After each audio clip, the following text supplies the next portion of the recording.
وعلیکم السلام ورحمۃ اللہ وبرکاتہ۔ سورۃ الفاتحہ سے پہلے بسم اللہ پڑھنا، محترم بھائی اس بارے میں مختصر سا یہ جواب یاد رکھیں کہ سورۃ الفاتحہ کی 7 آیتیں ہیں اور 7 آیتیں بسم اللہ کو شامل کر کے بنتی ہے، بسم اللہ کے بغیر 7 آیتیں نہیں بنتی۔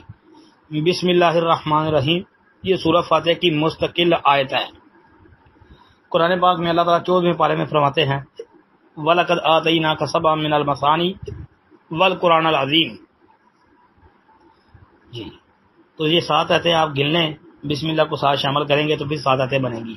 ایک بات ہے جی، تو ہر رکعت میں فاتحہ پڑھیں گے تو بسم اللہ سے ہی فاتحہ کا آغاز کریں گے، پھر اس کے بعد جو قرآن کا حصہ پڑھا جاتا ہے فاتحہ کے بعد، اگر تو وہ تلاوت قرآن کا وہ حصہ اگر ہم کسی سورت کا آغاز کرتے ہیں تو پھر بسم اللہ پڑھیں گے جی، اور اگر سورت کا آغاز نہیں کرتے درمیان میں سے پڑھتے ہیں تو پھر بسم اللہ پڑھنے کی ضرورت نہیں ہے، پھر اعوذ باللہ پڑھ کے ہی آہستہ سا تو قرأت شروع کرتے ہیں۔